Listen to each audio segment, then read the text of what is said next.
Assalamualaikum warahmatullahi wabarakatuh. Jumpa lagi bersama saya Adi di channel Ngulik Sejarah.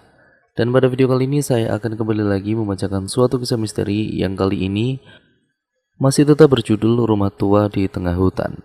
Cerita kali ini ditulis akun yang bernama @horror ya teman-teman. Nantinya kalian juga bisa mengunjungi thread beliau secara langsung. Nantinya linknya ada di kolom deskripsi video kali ini. Untuk kalian yang belum subscribe channel ini, subscribe ya teman-teman, dan nyalakan tombol lonceng notifikasinya agar kalian tidak ketinggalan video terbaru selanjutnya dari channel ini. Cerita kali ini memasuki part yang kedua ya teman-teman. Jadi untuk kalian yang belum menonton part sebelumnya, saya sarankan untuk kalian menontonnya terlebih dahulu agar kalian mengerti dan paham alur ceritanya dari awal. Yuk langsung saja kita mulai ceritanya.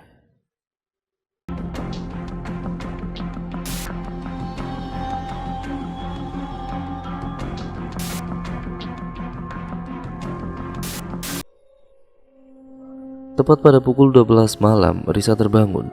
Begitu juga dengan Andre. Risa segera membangunkan Putri kemudian pergi ke kamar tengah untuk membangunkan Tasya dan Raisa. Andre juga membangunkan Andi dan Tony. Semua teman-teman Risa akhirnya bangun, tapi Andre sangat susah untuk membangunkan Tony dan ia meminta tolong kepada Risa. Karena Andre tahu kalau Risa yang membangunkannya, Tony sudah pasti mau bangun.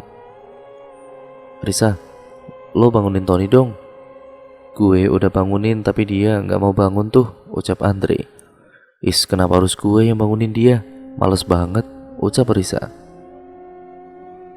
"Tapi kalau lo yang bangunin, ya kan dia langsung denger dan mau bangun," kata Andi. Oke lah," ucap Risa dengan kesal. Risa pun pergi ke kamar tempat Tony tidur dan membangunkannya. "Oi, Tony, bangun lo. Lo budek ya? Bangun cepetan," ucap Risa melengkingkan suaranya ke telinga Tony. Tony pun terkejut dan langsung terbangun. Risa, kamu bangunin aku kok kayak gitu sih? Yang lembut dong. Sakit nih kuping aku," ucap Tony mengusap-usap kupingnya. "Ya itu salah lo. Ngapain lo budek banget kalau dibangunin? Udah dibangunin sama Andre, lo juga gak denger. Makanya gue bangunin lo teriak-teriak," ucap Risa kesal. Maaf Risa, aku tadi lagi mimpiin kamu, makanya aku susah bangunnya," ucap Andre cengengesan. Ngapain lo mimpiin gue? Ogah gue masuk ke dalam mimpi lo," ucap Risa. "Sudah deh Riz, lo jangan dengerin Tony. Yang jelas sekarang ayo kita lakukan rencana kita," ucap Andre. "Ya udah Andre, tapi nenek itu udah gak ada di rumah kan?" tanya Risa. "Nenek itu sudah pergi Risa. Sekarang ayo kita masuk ke kamarnya," ucap suara hantu Tiara yang tiba-tiba muncul. Oke, ayo kita beraksi," ucap Risa. Guys, tapi kita harus bagi tugas. Harus ada yang tunggu di pintu bawah buat ngawasin si nenek," ucap Andre. "Iya lo bener Dre. Ya udah kalau gitu yang jaga di pintu bawah si Tony, Andi dan juga Tasya. Gue, Andre, Raisa sama Putri yang bakalan masuk ke kamar si nenek," ucap Risa. "Ya kok gitu sih bidadariku? Kok aku gak sama kamu aja? Aku kan males sama si Andi," ucap Tony memelas pada Risa. Lo pikir gue seneng sama lo? Gue juga males kali," ucap Andi memutar bola matanya. Stop, kalian tuh kok ribut terus? Akur sekali-kali kenapa? Lo juga Riz, ngapain lo nyuruh gue sama mereka yang ada stres gue, ucap Tasya kesal. Gue nyuruh lo sama mereka ya biar lo bisa jadi penengah saat mereka ribut, ucap Risa terkekeh. Udah, ayo. Sekarang kita lakuin rencananya, ntar nenek itu balik lagi, ucap Andre. Mereka semua pun langsung menjalankan rencananya. Andre, Risa, Putri dan juga Raisa segera pergi ke kamar nenek. Sedangkan Tasya dan juga Tony dan juga Andi turun ke bawah untuk berjaga-jaga di pintu bawah untuk mengawasi kedatangan si nenek. "Aduh Andre, pintu kamar nenek itunya gak kunci nih. Gimana cara kita masuknya?" "Dobrak aja Andre," ucap Putri. Ya nggak bisa didobrak lah Put. Kalau gue dobrak nanti nenek itu tahu lagi, ucap Andre. Kita tanya Tiara aja. Mana tahu dia tahu kan nenek itu naruh kuncinya di mana. Lo bener Raisa. Tiara, kamu itu tahu nggak nenek itu naruh kunci di mana? Tanya Risa pada hantu Tiara. Aku tahu Risa, dia naruh kuncinya di bawah lemari di samping kamu itu, ucap hantu Tiara. Oh oke Tiara, aku periksa dulu, ujar Risa. Dan ternyata benar, kuncinya ada di bawah lemari di samping Risa yang ada di dekat kamar nenek itu. Gimana Riz? Ada nggak kuncinya? Tanya Raisa. Iya ada nih. Setelah mereka menemukan kunci, mereka membuka kamar nenek dan langsung masuk ke dalam kamarnya. Ih, kamarnya berantakan banget sih, ucap Raisa. Iya ya, lihat deh, kok ada banyak persembahan di sini? Banyak bunga melati lagi di sini, ucap Putri. Itu kayaknya persembahan yang digunakan si nenek untuk rencananya. Tapi kita nggak tahu apa. Tapi yang penting, sekarang ayo kita cari kertas petunjuk itu dan juga kuncinya, ucap Risa. Mereka semua pun mencari kertas petunjuk dan juga kunci di dalam kamar nenek itu. Di sisi lain, Tony, Andi, dan Tasya sedang berada di pintu bawah untuk berjaga-jaga agar nenek itu kembali. Kalau dilihat-lihat, rumah nenek sama ini hutan nyeremin ya, ucap Andi. Lo bener Di, apalagi ini bukan dunia manusia lagi, ucap Tasya. Andi, Raisa, kalian berdua aja ya yang jaga, gue takut nih. Gue mau ke atas aja, ke tempat bidadari gue, soalnya di sana lebih aman, ucap Tony. Jadi nggak ada, lo harus tetap di sini sama kita. Enak aja lo, kita kan disuruh Risa jaga di sini bertiga, ucap Andi. Entah lo, ya gue juga takut kali Ton, ucap Tasya. Di saat mereka tengah berdebat, tiba-tiba Andi melihat, kalian lihat nggak? Itu apaan tuh terbang putih-putih? Mana Di? Gue nggak lihat apa-apa, ucap Tasya. Iya gue juga nggak lihat apa-apa, ucap Tony. Itu tuh kok kalian nggak lihat sih? Waduh, kok dia kayak mau kesini ya, ucap Andi. Iya, gue lihat. Tapi kalau dilihat kok kayak Mbah Kun ya, kuntilanak, teriak Tasya. Itu membuat Tasya langsung berlari ke dalam rumah, begitu juga dengan Andi. Mereka langsung menutup pintu dan meninggalkan Tony di luar sendirian. Apa? Kuntilanak? Woi, tungguin gue. Buka pintunya woi, gue masih di luar, teriak Tony ketakutan sambil menggedor-gedor pintu yang ditutup oleh Andi dan juga Tasya. Woi, astaga si Tony, cepat masuk lo, ucap Andi sambil membukakan pintu untuk Tony dan kembali menutup pintunya rapat-rapat. Kalian itu tega banget sih ninggalin gue, ucap Tony dengan napas yang ngos-ngosan karena kaget dan takut. Ya sorry Ton, tadi kita juga kaget dan juga langsung lari. Lagi pula lo pakai bengong segala sih, ucap Tasya sambil kemudian menenangkan dirinya karena kaget dengan apa yang barusan mereka lihat itu. Tapi itu bener kuntilanak ya? Kok kita bisa lihat begituan? Tanya Andi sambil mengusap-usap dadanya, napasnya ngos-ngosan karena kaget. Ya iyalah Di, lo lupa apa? Kita kan ada di dunia lain bukan di dunia manusia, ucap Tasya. Di sisi lain Risa, Andre, Raisa, dan Putri sudah berhasil menemukan kunci dan kertas petunjuknya. Mereka semua langsung keluar dari kamar nenek dan menguncinya lagi, lalu menaruh kembali kunci kamar si nenek di bawah lemari tempat ia mengambilnya tadi. Mereka semua pun langsung turun ke lantai bawah.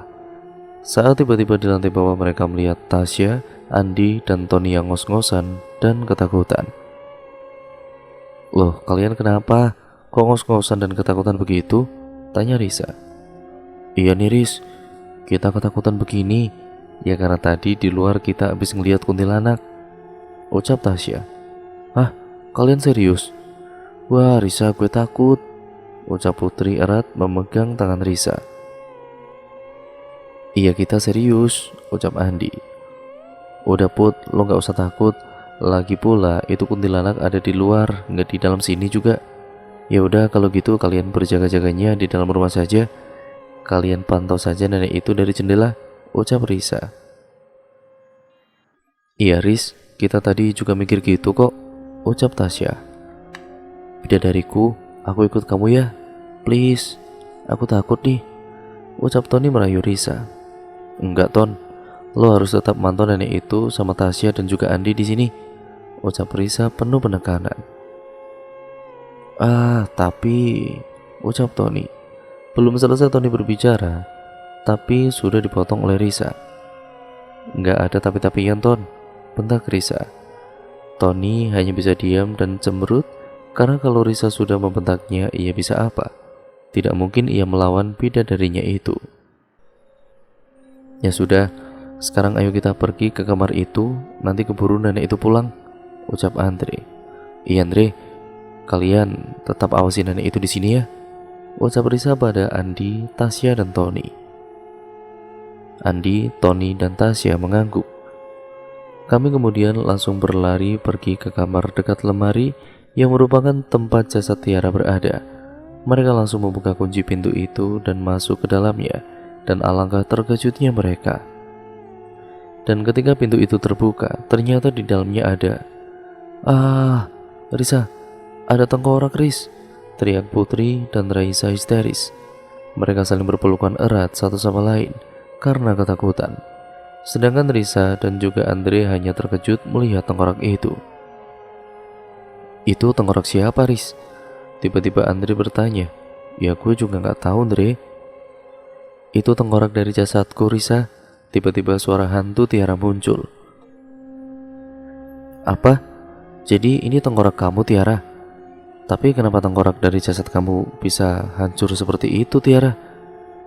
Tanya Risa terkejut karena ternyata tengkorak yang ia lihat adalah tengkorak dari jasad Tiara. Dan tengkorak itu juga sudah tidak utuh lagi. Bagian-bagiannya berserakan di lantai. Iya Risa, tentu saja jasadku sudah menjadi tengkorak karena jasadku sudah lama sekali disembunyikan di sini. Tengkorakku hancur begitu ya akibat ulah nenek itu, ucap hantu Tiara.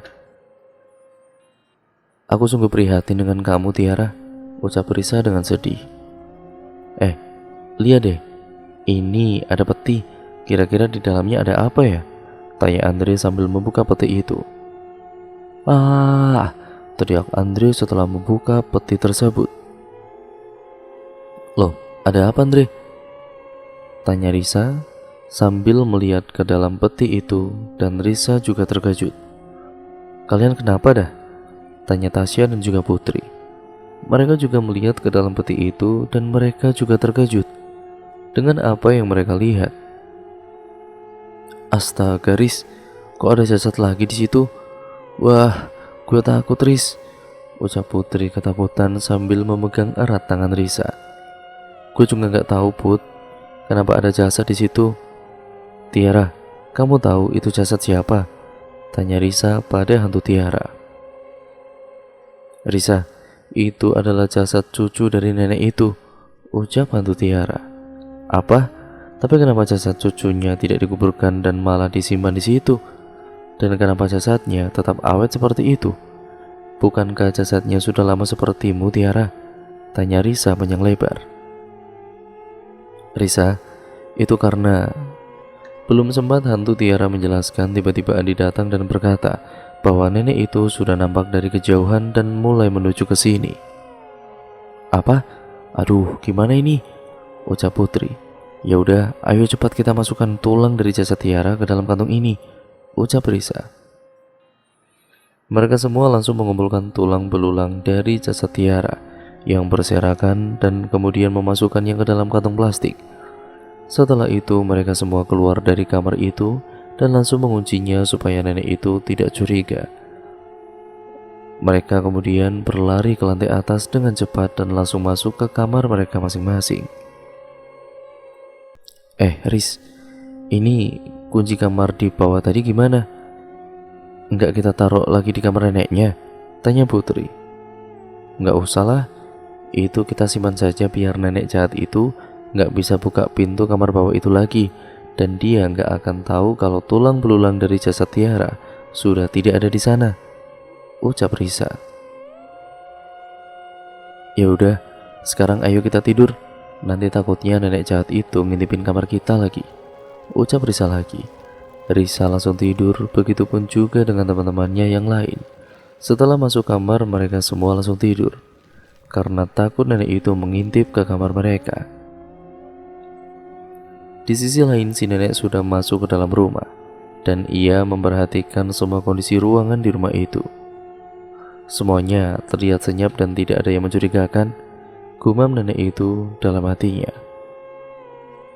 Nenek itu langsung melangkahkan kakinya ke tangga untuk menuju lantai atas. Sesamanya di lantai atas, dia sempat mengintip kamar Risa dan teman-temannya. Syukurlah, mereka semua sudah pada tidur, gumam nenek itu. Nenek itu langsung masuk ke kamarnya dan menguncinya. Ia sama sekali tidak merasa curiga dengan Risa dan teman-temannya. Di saat semua sudah terlelap, Risa kembali terbangun tepat pada pukul 4 pagi. Ia pun mengucek-ucek matanya dan melihat jam yang ada di dinding kamar itu. Kenapa aku terbangun sepagi ini? Padahal masih pukul 4 pagi, gumam Risa dengan dirinya sendiri. Risa, baguslah kalau kamu bangun sepagi ini, ucap suara hantu Tiara yang tiba-tiba muncul. Tapi kenapa? Apanya yang bagus kalau aku bangun sepagi ini, Tiara? Tanya Risa. Dengan kamu bangun pagi seperti ini, kamu bisa kabur dari rumah ini secara diam-diam bersama teman-temanmu, ucap hantu Tiara itu. Tapi kenapa harus sekarang? Tanya Risa pada hantu Tiara. Iya Risa, karena nanti aku takut nenek itu mengetahui apa yang kalian lakukan semalam. Maka dari itu cepatlah pergi dari sini dan pergilah ke rumah Mbak Jarwo, ucap hantu Tiara itu menjelaskan. Oke, baiklah. Kalau memang itu yang terbaik, aku akan membangunkan teman-temanku dulu, ucap Risa. Risa segera membangunkan semua teman-temannya, dan ketika ia ingin membangunkan Andre, tiba-tiba Andre keluar dari kamarnya dan berkata, Risa, kamu kebangun jam segini juga, ucap Andre. Hehe, iya Andre, baru juga mau bangunin lo, ucap Risa gelagapan. Emang ada apa Ris? Kok lo mau bangunin gue? Tanya Andre penasaran. Iya Andre, ya kita harus pergi dari rumah ini pagi ini juga sebelum nenek itu bangun. Loh, tapi kenapa Riz? Tanya Andre. Iya gue juga gak tahu, tapi Tiara nyuruh kita pergi pagi ini karena ia khawatir kalau nenek itu bakalan tahu apa yang kita lakuin semalam, ucap Risa menjelaskan. Oke Riz, kalau gitu gue mau siap-siap dulu, sekalian mau bangunin si Tony sama si Andi. Yang lain udah pada bangun kan? Iya udah Andre, mereka lagi siap-siap. Ya udah, lo bangunin aja mereka cepetan. Ya gue juga mau siap-siap ini, ucap Risa. Iya Riz, balas Andre. Andre pun segera masuk ke kamarnya dan membangunkan Andi dan Tony. Woi, bangun kalian, teriak Andre membangunkan Tony dan Andi. Walaupun Andre teriak-teriak, tapi suaranya nggak kedengeran keluarnya. Soalnya ruangan kamarnya itu kedap suara. Aduh, apaan sih Andre? Gue masih ngantuk ini, ucap Andi yang masih saja memejamkan matanya. Bangun, ayo bangun Di. Iya, kenapa sih lo bangunin gue jam segini?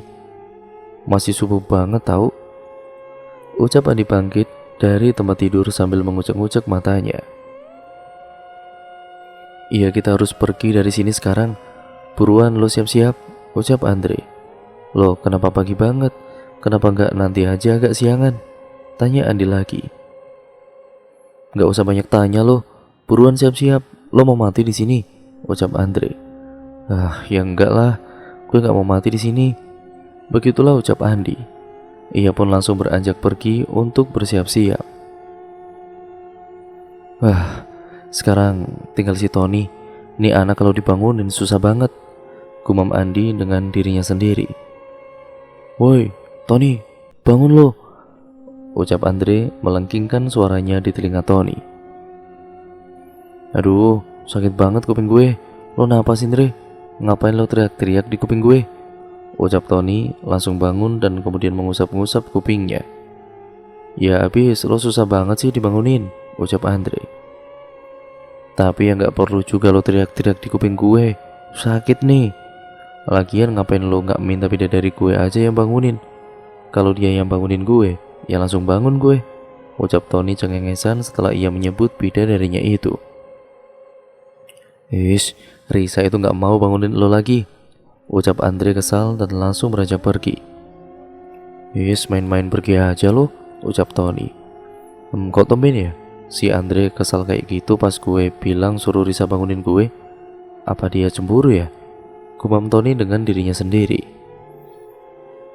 Mereka semua bersiap-siap. Tidak lama kemudian, akhirnya mereka semua selesai bersiap-siap. Kalian udah siap-siap semua belum? Ada yang ketinggalan gak? Tanya Andre. Iya, kita semua udah siap kok. Gak ada yang ketinggalan. Semuanya aman, ucap Tasya. Oke.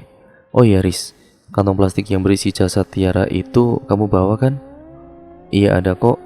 Nih udah gue pegang, ucap Risa. Mereka semua pun langsung bergegas turun ke lantai bawah secara hati-hati agar tidak menimbulkan suara gaduh sedikit pun. Takutnya jika mereka membuat kesalahan atau kehebohan sedikit saja, nenek itu pasti akan terbangun. Sesampainya di lantai bawah, mereka semua langsung berjalan berhati-hati menuju pintu keluar dari rumah itu. Hey guys, kayaknya ini pintu dikunci deh. Gimana cara kita keluarnya? Ucap Raisa.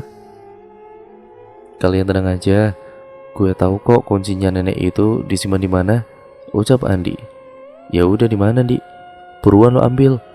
Keburu siang ntar nenek itu bangun lagi, ucap Andre.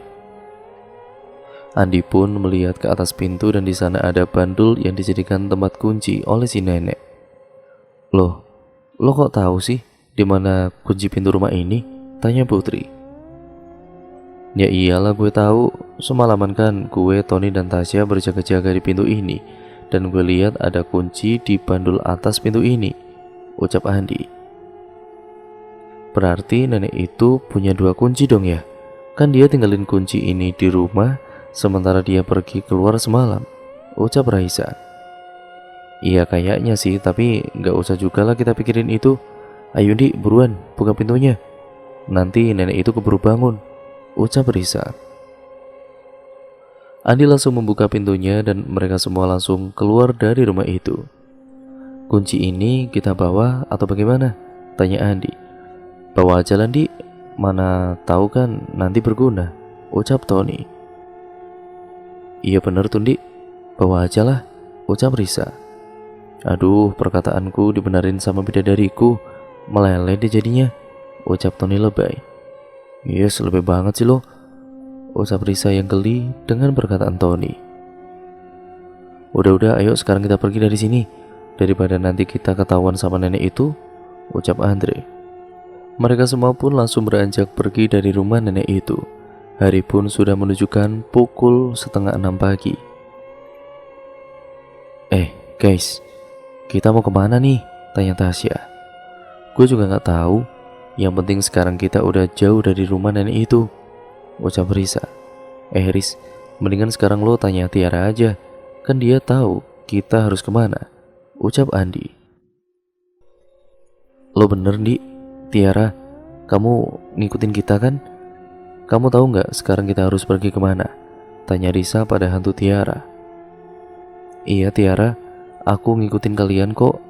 Sekarang juga coba kalian baca kertas petunjuk pergi ke rumah Bacerwo itu, ucap hantu Tiara. Oh iya, aku lupa. Ya udah, aku mau lihat kertas petunjuknya dulu, ucap Risa sambil mengeluarkan kertas petunjuk dari dalam tas yang ia bawa. Gimana Riz? Kita harus kemana? Tanya Andre. Menurut kertas petunjuk ini, kita harus berjalan ke arah timur dari tempat kita berdiri ini, ucap Risa. Oh ya udah, ayo kita jalan dan juga ikuti arah kertas petunjuk itu, ucap Andre. Tapi Dre, gue lapar banget nih Dre. Apa kalian gak lapar? Kita kan dari semalam gak makan, ucap Tony sambil memegangi perutnya. Iya Ton, gue juga lapar ini, ucap Andi. Iya gue juga lapar kok. Ya udahlah ya, kalau begitu kita istirahat dulu di sini dan juga makan. Tapi kan kita nggak punya bekal makanan. Lo tenang aja Andre, gue ada makanan kok. Gue ada bawa banyak makanan dan ini cukup buat kita semua kok. Tapi nggak apa-apa ya kalau gue cuma bawa roti, ucap Risa. Iya nggak apa-apa kok Riz, yang penting perut kita ya bisa terisi lah, ucap Andre. Gue juga bawa makanan kok dari rumah. Gue bawa buah-buahan, roti, makanan ringan, dan juga masih ada lagi lah di dalam tas gue, ucap Putri. Itu bagus sekali Put. Yang penting sekarang kita makan roti dulu. Nanti makanan yang kamu bawa itu kan bisa buat bekal kita nanti, ucap Risa. Ya udah sekarang ayo kita makan. Mereka semua pun kemudian beristirahat dan makan roti yang Risa bawa, agar mereka bertenaga untuk mencari jalan keluar dari hutan goib yang membuat mereka tersesat dan tidak bisa keluar dari dalamnya. Di sisi lain, si nenek sudah terbangun dari tidurnya dan ia pun berjalan keluar kamar dan turun ke lantai bawah. Aku harus segera bersiap-siap dan menyiapkan makanan untuk anak-anak kota itu. Aku akan memberi pupuk ini ke dalam makanan mereka, agar mereka semua pingsan, dan aku bisa melakukan rencanaku, gumam nenek itu dengan dirinya sendiri. Nenek itu belum mengetahui ya teman-teman, kalau Risa dan juga teman-temannya sudah pergi dari sana sejak tadi pagi. Setelah beberapa menit nenek itu telah siap juga menyiapkan makanan. Makanan yang ia buat bukanlah makanan manusia, melainkan belatung-belatung yang ia ambil dari dalam tanah yang ada di belakang rumahnya. Ia pun menata makanan yang ia buat di atas meja makan dan tidak lupa, ia menambahkan bubuk beracun yang apabila dimakan oleh seseorang, maka itu akan membuat orang yang memakannya pingsan dalam jangka waktu yang lama.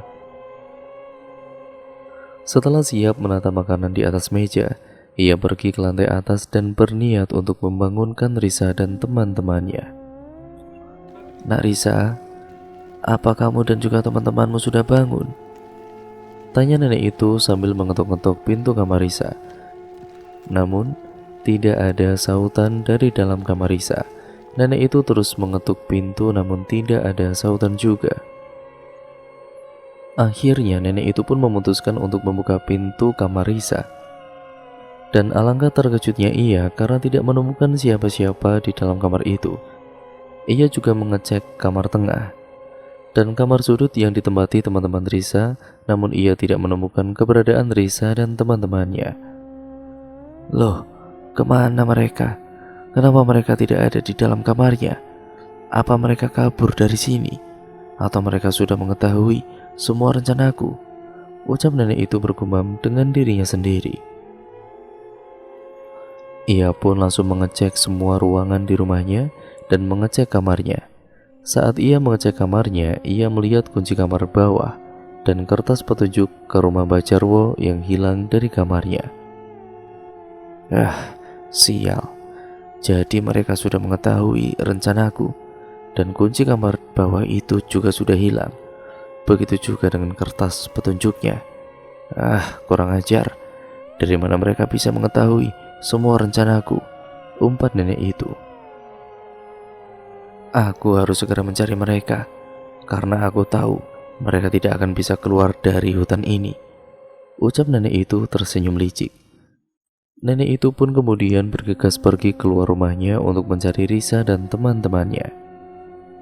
Risa dan teman-temannya sudah selesai makan, dan mereka segera pergi mengikuti arah dari kertas petunjuk itu. Setelah cukup lama berjalan, akhirnya mereka tiba di hutan bagian timur, dan di sana terlihat ada portal untuk menuju alam manusia. Guys, kita di mana ini? Tanya Andi. Gue juga nggak tahu lah, Di. Tapi kertas petunjuknya arahin kita ke tempat ini, ucap Risa. Tiara, kamu tahu nggak kita ada di mana? Tanya Andre. Kalian berada dekat jalan keluar dari hutan ini, dan cobalah kalian lihat portal yang ada di depan kalian. Itu adalah portal untuk keluar dari hutan ini, ucap hantu Tiara. Wah, yang benar Tiara. Yeay, kita bisa pulang, teriak Putri kegirangan. Begitu pula dengan Risa dan teman-temannya yang lain, mereka semua terlihat senang sekali. Tapi hanya ada 3 orang yang bisa keluar dari sini, ucap hantu Tiara. Hal itu sontak saja membuat Risa dan teman-temannya yang lain terkejut karena Tiara bilang hanya 3 orang dari mereka yang akan bisa keluar. Loh, kenapa Tiara? Kenapa hanya 3 orang dari kami? Kenapa kami semua nggak bisa keluar? Tanya Risa. Iya Risa, coba kalian lihat ke depan kalian. Di sana ada 3 botol air suci. Air suci tersebut dapat membuat kalian keluar dari tempat ini, ucap hantu Tiara. Tapi Tiara, kami kan bisa membagi air botol itu, ucap Risa. Risa, air suci di dalam botol itu tidak akan cukup untuk kalian semua. 1 botol air suci digunakan untuk 1 orang saja Risa. Dan coba kalian pikir, jika kalian semua keluar dari hutan ini, lalu siapa yang akan menuntaskan misteri yang ada di hutan ini? Iya, kamu benar Tiara. Kalau kami tidak menuntaskan misteri hutan ini, pastinya nanti akan ada orang yang tersesat lagi, ucap Risa. Lalu, jika seperti itu bagaimana dengan sebagian dari kami yang tidak bisa keluar dari hutan ini? Kini Andre bertanya. Kalian tenang saja, kalian hanya perlu memilih 3 orang teman kalian untuk keluar dari hutan ini dan pergi menemui Mbah Jarwo. Karena hanya ia yang bisa mengeluarkan kalian semua dari hutan ini, ucap hantu Tiara. Oke, kalau begitu 3 di antara kita harus keluar dari hutan ini dan pergi menemui Mbah Jarwo, ucap Andre. Gimana kalau 3 orang itu Andi, Raisa, dan juga Tasya? Kalian setuju nggak? Ucap Risa. Itu ide bagus Riz. Gimana kalian, setuju nggak? Tanya Andre pada Andi, Raisa, dan juga Tasya. Oke, nggak apa-apa kok, kami setuju, ucap mereka bertiga dengan kompak. Wih, tumben banget dipisahin sama Andi. Tapi nggak apa-apa juga lah, yang penting gue bisa sama Risa, ucap Tony cengengesan. Lo bener Ton, kok tumben ya gue dipisahin sama lo?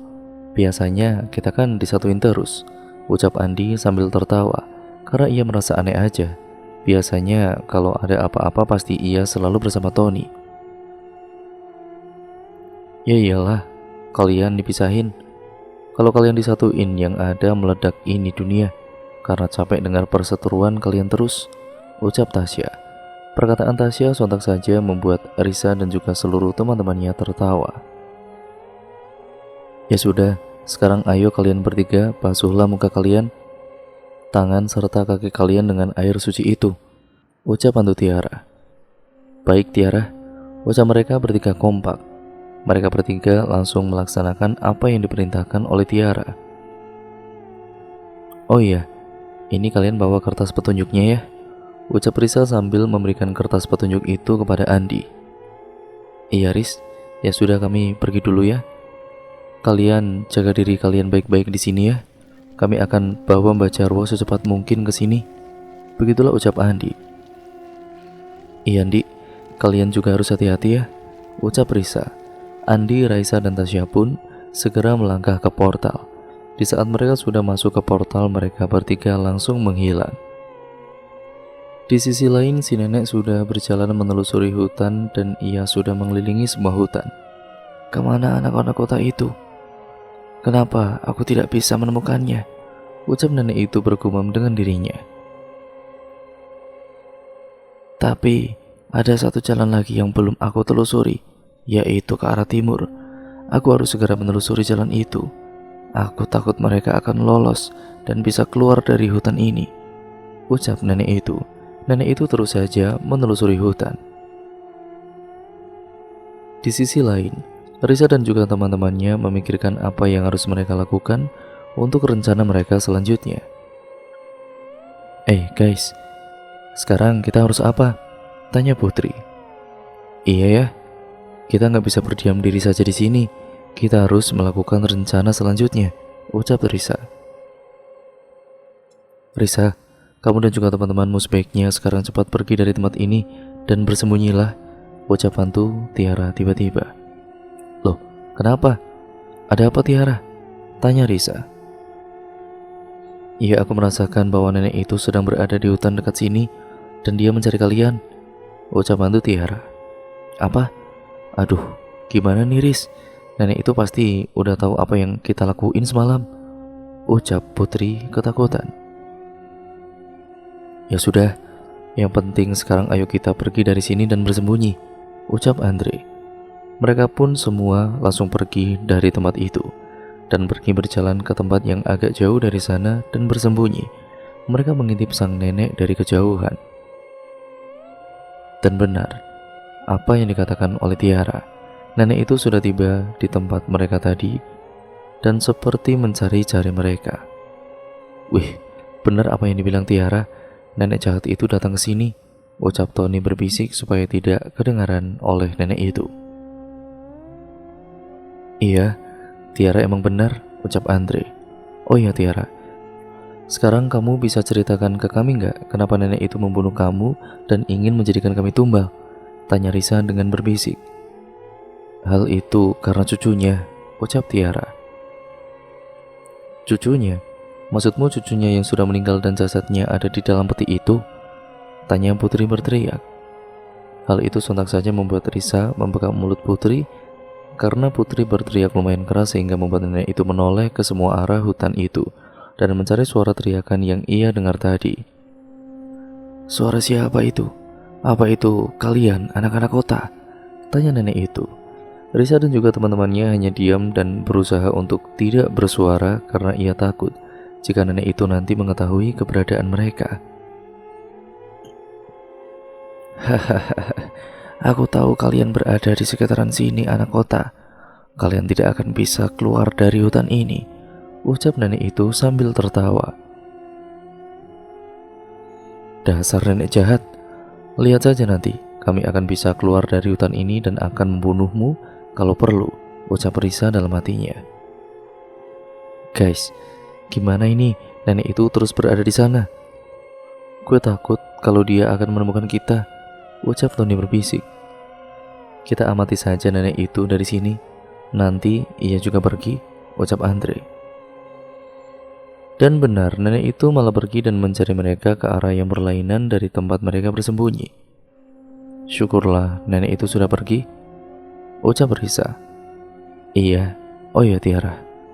Ayo lanjutkan ceritamu itu yang tadi, ucap Andre. Tiara kemudian melanjutkan ceritanya dan berkata, jadi cucu nenek itu sudah lama meninggal dan nenek itu tidak terima dengan kematian cucunya. Ia depresi dengan kematian cucunya dan hingga dia itu kehilangan akal sehatnya. Ia berambisi untuk menghidupkan kembali cucunya itu, dan untuk menghidupkan cucunya ia melakukan perjanjian dengan iblis di seberang sana untuk menghidupkan cucunya kembali. Ia memerlukan 8 nyawa. Maka dari itu, ia ingin menumbalkan kalian untuk menghidupkan cucunya kembali. Ia sudah menumbalkan aku dan sekarang ia tinggal mencari 7 nyawa lagi, di mana yang 7 nyawa itu adalah nyawa kalian, ucap hantu Tiara menjelaskan panjang lebar. Apa? Jadi nenek itu menumbalkan kami untuk menghidupkan cucunya yang sudah meninggal? Emang dasar gila ya tuh nenek, ucap Andre. Dasar nenek kejam, dasar keji. Gue gak mau mati jadi tumbal nenek itu, ucap Putri ketakutan. Lo tenang aja Put, salah satu dari kita gak bakalan ada yang mati. Gue yang bakalan lindungin kalian, ucap Risa secara tegas. Karena di dalam lubuk hatinya yang paling dalam, ia tidak ingin salah satu dari teman-temannya jadi korban nenek jahat itu. Di sisi lain, Andi, Raisa dan juga Tasya ia sudah tiba di alam manusia. Akhirnya kita bisa keluar juga ya dari hutan gaib itu, ucap Tasya. Iya, tapi yang jelas sekarang ayo kita ikuti kertas petunjuk ini dan pergi ke rumah Mbah Jarwo supaya kita bisa cepat-cepat menyelamatkan Risa dan juga teman-teman kita yang lain, ucap Andi. Mereka bertiga terus mengikuti petunjuk dari kertas itu hingga pada akhirnya kemudian mereka ini sampai di suatu rumah yaitu rumah tua yang terpencil di suatu daerah dekat sana. Lihat itu, ada rumah tua di sana. Jangan-jangan itu rumah Mbak Jarwo, ucap Raisa. Ya, sepertinya itu rumah Mbak Jarwo. Ya sudah, ayo kita ke sana, ucap Andi. Mereka bertiga pun langsung berjalan ke rumah tua itu, dan sesamanya di rumah tua itu, mereka segera mengetuk pintu rumah tua itu. Permisi, ucap Andi sambil mengetuk pintu rumah tua itu, namun tidak ada suara sautan sama sekali. Guys, ini ada orang gak sih di rumahnya? Udah kita ketok pintunya dan panggil-panggil tapi gak ada yang nyaut, ucap Andi. Coba aja terus Ndi, nanti juga bakalan dibukain kok pintunya, ucap Tasya. Mereka bertiga terus mengetuk pintu rumah tua itu, hingga akhirnya pintunya terbuka, dan keluarlah seorang kakek-kakek yang memakai baju hitam. Siapa kalian? Tanya kakek itu. Perkenalkan kek, nama saya Andi, ini teman saya namanya Raisa dan juga Tasya, ucap Andi memperkenalkan dirinya kepada kakek itu, dan memperkenalkan Raisa dan juga Tasya. Iya kek, kakek ini Mbak Jarwo ya? Tanya Tasya. Iya, saya Mbak Jarwo. Ada apa kalian kesini? Tanya Mbak Jarwo. Kami kesini ingin meminta pertolongan sama Mbah. Kami adalah anak-anak yang berlibur ke hutan belantara sana, Mbah. Kami tersesat di sana dan tidak menemukan jalan keluar dari hutan itu. Dan kami menemukan rumah tua di dalam hutan tersebut, dan juga seorang nenek tua. Kami ingin dijadikan tumbal oleh nenek tua itu, Bah. Kami bisa keluar dari hutan itu karena kami mendapat bantuan dari hantu yang namanya Tiara. Ia salah satu korban tumbal dari nenek kejam itu. Kami bisa kesini karena dia bilang hanya Mbak Jarwo yang bisa menyelamatkan kami dari hutan itu. Kami bertiga memang sudah keluar dari hutan gaib itu, Mbah. Tapi teman-teman kami masih ada yang berada di sana. Ya tolong Mbah, selamatkan teman-teman kami, Mbah, ucap Andi menjelaskan secara detail alasan ia datang ke rumah Mbah Jarwo tersebut. Sudah kuduga, Murti akan melakukan hal itu, ucap Mbah Jarwo. Murti? Siapa Murti, Mbah? Tanya Tasya. Murti adalah nama dari nenek yang kalian temui di hutan itu. Tapi Mbah, kami mau tanya kenapa nenek Murti itu kok ingin menumbalkan kami? Tanya Raisa. Ia ingin menumbalkan kalian karena ia ingin membangkitkan cucunya yang meninggal, ucap Mbah Jarwo. Apa? Cucunya? Yang mana, Mbah? Saya tidak pernah melihat ada jasad cucunya di rumah itu, ucap Andi. Iya, gue juga gak pernah lihat, ucap Tasya. Gue ingat, gue pernah lihat jasad cucu nenek Murti itu. Dia disimpan di peti di kamar bawah yang gue temuin sama Risa, Andre dan juga Putri, ucap Raisa. Yang bener aja loh, tanya Andi tidak percaya. Iya, gue gak bohong, ucap Raisa. Ya, yang kamu lihat itu memang jasad dari Nina. Nina adalah nama dari cucu nenek Murti itu, ucap Mbak Jarwo. Ya sudah, sekarang ayo kita pergi ke hutan itu. Saya punya firasat bahwa sesuatu akan terjadi pada teman-teman kalian, ucap Mbak Jarwo benar-benar prihatin. Iya Mbah, kami juga merasa khawatir dengan teman-teman kami itu, Mbah, ucap Raisa. Tapi untuk masuk kembali ke dalam hutan sana, ayo sekarang kalian ikuti saya untuk mengambil air suci dari belakang rumah saya ini. Tapi untuk apa, Mbah? Hal itu berguna untuk mengeluarkan teman kalian dari hutan itu. Dan ada beberapa barang lainnya yang harus kita bawa juga, ucap Mbak Jarwo. Oh iya ya, tadi kan kita keluar dari hutan itu pakai air suci juga, ucap Andi. Ya sudah, sekarang ayo kalian ikuti saya. Kita harus mengambil air suci itu dan membawa beberapa barang yang akan berguna untuk menyelamatkan teman-teman kalian nanti, ucap Mbak Jarwo. Mereka bertiga pun mengikuti Mbak Jarwo akhirnya. Dan cerita pun akhirnya bersambung lagi ke part yang selanjutnya ya teman-teman, yaitu part yang ketiga. Jadi untuk kalian yang penasaran bagaimana kelanjutan ceritanya, kalian harus tetap stay tune terus di channel ini. Jangan lupa untuk like, comment, dan share, serta subscribe untuk kalian yang belum. Nyalakan tombol lonceng notifikasinya ya teman-teman, agar kalian tidak ketinggalan video terbaru selanjutnya dari channel ini. Sekian video ini saya akhiri, kurang lebihnya mohon maaf. Sampai berjumpa di video terbaru selanjutnya dari channel ini. Wassalamualaikum warahmatullahi wabarakatuh.